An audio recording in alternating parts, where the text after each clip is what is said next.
નમસ્તે વિદ્યાર્થી મિત્રો, મારી યુટ્યુબ ચેનલ પિયુષ શેરસિયાની અંદર આપનું હાર્દિક સ્વાગત છે। જો તમને મારા વિડીયો ગમે તો લાઇક, શેર અને કોમેન્ટ કરો। અને હજી સુધી વિદ્યાર્થી મિત્રો તમે મારી ચેનલને સબસ્ક્રાઈબ ના કરી હોય તો ખાસ સબસ્ક્રાઈબ કરો અને બેલ નોટિફિકેશન ઓન કરો, જેથી કરીને તમને નવા નવા વિડીયોના નોટિફિકેશન મળતા રહે।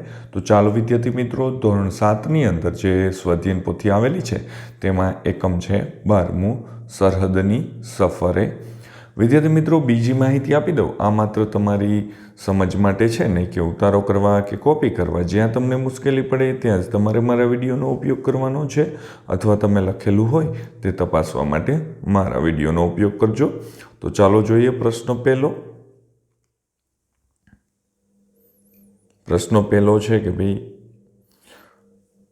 આપેલા વિકલ્પમાંથી યોગ્ય વિકલ્પ પસંદ કરી ખરાની નિશાની કરવાની છે। તો તેમાં આપણે જોઈએ, પહેલું છે અબી હાલ જ લઈ આવું, એટલે કે હમણાં જ લઈ આવું થશે। બીજું છે જસવંત ગઢની તો વાત જ અનોખી છે, તો કે વાત નિરાળી આવશે। ત્યાર પછી 3 નંબરે છે વાતોના તડાકા બરાબર જામ્યા હતા, તો ખૂબ જ રસપૂર્વક વાતો થવી। ચોથા નંબરે છે એ સાથે જ બધા એક કાન થઈ ગયા, તો ધ્યાનપૂર્વક સાંભળવા લાગ્યા આવશે। 5 નંબરનું તમે માહિતી એ રીતે આપી કે શીરાની જેમ ગળે ઉતરી ગઈ, તો માહિતી ઝડપથી સમજાઈ ગઈ આવશે। ત્યાર પછી પ્રશ્ન 2 છે વાક્યો કોણ બોલે છે તે લખવાનું છે। પહેલું છે અલ્યાભાઈ, આ પંજીકરણ એટલે શું? એ જ તો પંચાત છે, તો સરવણજી બોલે છે। બીજું છે એમને શોધવાનો એક મસ્ત આઈડિયા છે, તો કોણ બોલે છે? ડૉક્ટર નીરવ। ત્રીજું છે બીજા એક વીર જોગિંદર બાબા છે, જેમને સરકારે મરણોત્તર પરમવીર ચક્ર એનાયત કર્યો હતો, તો જયંતિભાઈ બોલે છે। ત્યાર પછી આગળ 4 નંબર અને 5 નંબર, અસાંજો કચ્છ પાટણથી નજીક હો, રાધનપુરથી આડેસર કતે દૂર હે, તો હસમુખભાઈ બોલે છે। 5 નંબર, એક જ શરતે તમારે પણ કંઈક સંભળાવવું પડશે, તો તે ભરતભાઈ બોલે છે। વિદ્યાર્થી મિત્રો, 3 નંબરનો પ્રશ્ન આવે છે। 3 નંબરનો પ્રશ્ન છે કે આપેલી વિગતને આધારે પ્રશ્નોના ઉત્તર લખો। તો આ એક ટિકિટ છે વિદ્યાર્થી મિત્રો, ગુજરાત રાજ્ય માર્ગ પરિવહન નિગમ વડોદરા ડેપાની, નંબર છે 402300, તારીખ છે 10/1/2024। તો આ છે વડોદરા મકરપુરથી સુરત સુધીની, સમય છે 7:40 અને 43 સેકન્ડનો, બસનો પ્રવાસ લોકલ, કુલ અંતર છે 150 કિમી, ફૂલ એટલે કે એક જણાની ટિકિટ છે 85 રૂપિયા। નોંધ છે આ ટિકિટનો ઉપયોગ બીજી વખત કરી શકશો નહીં। તો આના ઉપરથી આપણે નીચેના પ્રશ્નોના જવાબો આપવાના છે। તો અહીંયા પ્રશ્ન પહેલો છે, તમારે અમદાવાદ જવું છે તો તમે આ બસમાં મુસાફરી કરી શકશો કે કેમ? તો તેનો જવાબ છે કે ભાઈ ના, આ બસ અમદાવાદ જશે નહીં, વડોદરાથી સીધી સુરત જશે। બીજો પ્રશ્ન છે, સુરત જવા માટે તમારી પાસે 50 રૂપિયા છે, તો તમે મુસાફરી કરી શકશો કે કેમ? તો કે ના, એ એક આખી ટિકિટના 85 રૂપિયા છે।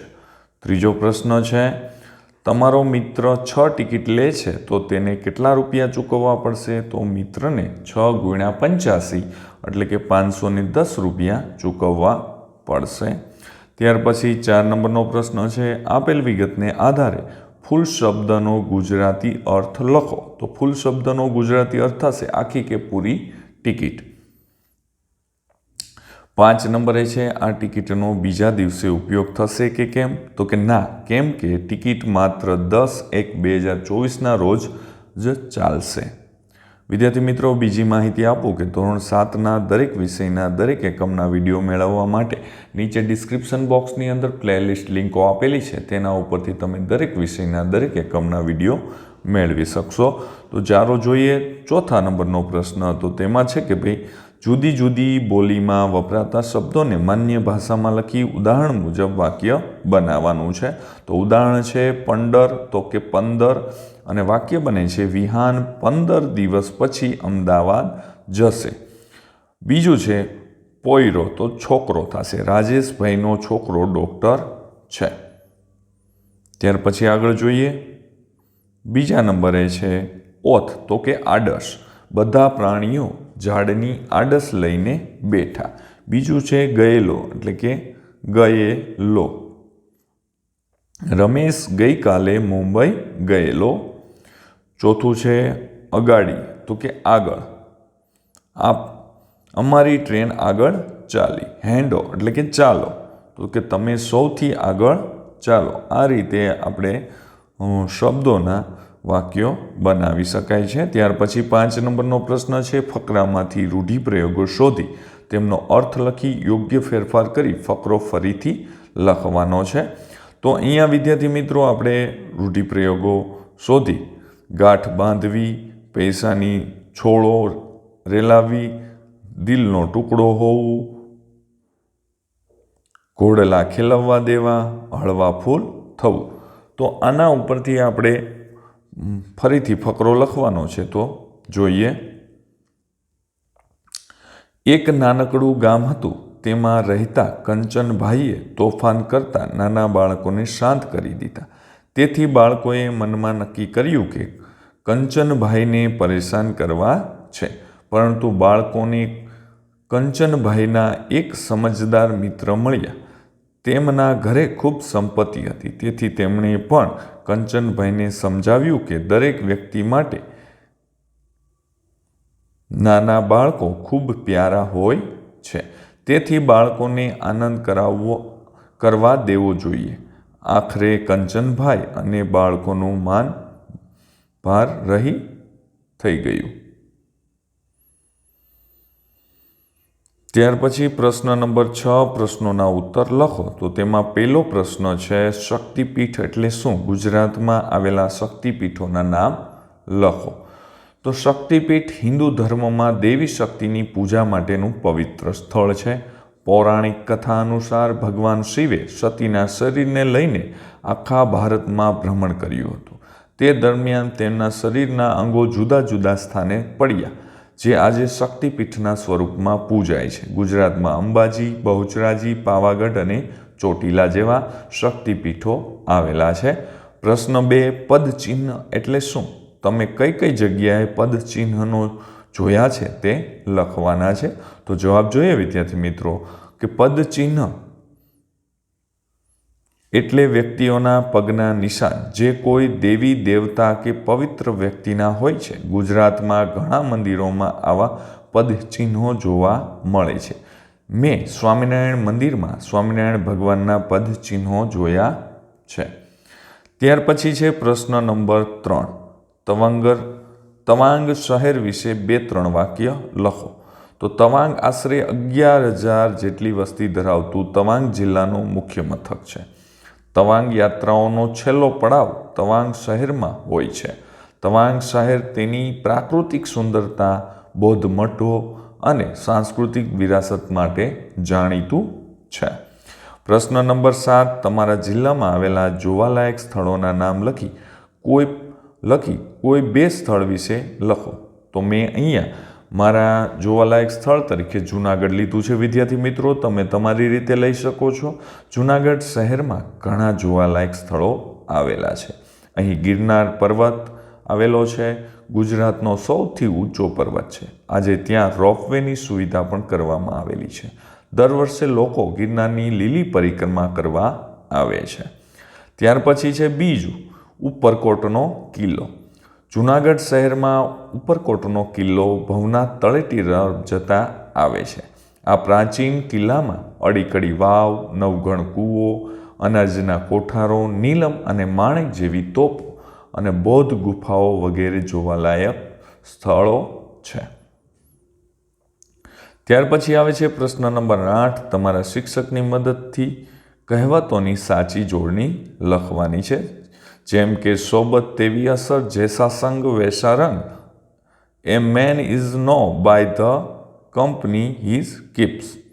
એ જ રીતે અહીંયા પણ જેવા સાથે તેવા, વાવે તેવું લણે, જેવો દેશ તેવો વેશ, ધીરજના ફળ મીઠા, પારકી આશા સદા નિરાશા.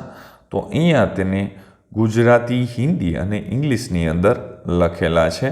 તો તે પણ આપણે જોઈએ. તો કે એમાં જેવા સાથે તેવા, તો જૈસે કે સાથ તૈસા, ટીટ ફોર ટેટ. વાવે તેવું લણે, તો કે બોયા પેડ બબુલ કહા, આમ કહા સે ખાય. As you sow you reap. જેવો દેશ તેવો વેશ, જૈસા દેશ વૈસા ભેષ, do in Rome as the Roman do. ધીરજના ફળ મીઠા, સબ્ર કે ફલ મીઠે. તો પેશન્સ પેઝ, પાર કી આશા સદા નિરાશા. આસ પરાઈ કભી બર ન આઈ, self help is the best help. આ રીતે કહેવતોને હિન્દીમાં અને ઇંગ્લિશમાં પણ લખેલી છે. ત્યાર પછી આવે છે પ્રશ્ન નંબર 9. નીચે આપેલા શબ્દોને શબ્દકોશના ક્રમમાં ગોઠવો અને લખો. તો પેલું છે અનુષ્ઠાન, આઝાદ, ઈશ્વર, નેશનલ, નૈસર્ગિક અને સંસ્કૃતિ. આ રીતના અહીંયા ગોઠવેલા છે. ત્યાર પછી છે પ્રશ્ન નંબર 10. નીચે આપેલા ફકરાનું વાંચન કરી સમયની નોંધ કરવાની છે. પ્રથમ પ્રયત્નએ કેટલો સમય લાગ્યો, બીજા પ્રયત્નએ કેટલો સમય લાગ્યો અને ત્રીજા પ્રયત્નએ કેટલો સમય લાગ્યો. વિદ્યાર્થી મિત્રો, તો તમારે અહીંયા તમે એમ લખી શકો કે 2 મિનિટ, બીજામાં 1 મિનિટ અને 30 સેકન્ડ અને આમાં 1 મિનિટ એવું પણ કરી શકાય. તો આ રીતે તમે જ્યારે આ ફકરો વાંચો ત્યારે તમારે સ્ટોપવોચનો ઉપયોગ કરી અને તમારે જોવાનું છે કે તમારે કેટલો સમય લાગે છે. તો ચાલો વિદ્યાર્થી મિત્રો, હવે આપણે અહીંયા વિડીયોને પૂર્ણ કરીએ છીએ. હવે પછીના નવા વિડીયોની અંદર આપણે મળશું. જો તમને મારો આ વિડીયો સારો લાગ્યો હોય તો લાઇક, શેર અને કોમેન્ટ કરવાનું ભૂલતા નહીં. અને વિદ્યાર્થી મિત્રો, તમારા બીજા મિત્રોને તો ખાસ શેર કરજો જો મારો વિડીયો ગમ્યો હોય તો. ચાલો વિદ્યાર્થી મિત્રો, હવે મળીશું આગળના એકમની અંદર. આવજો.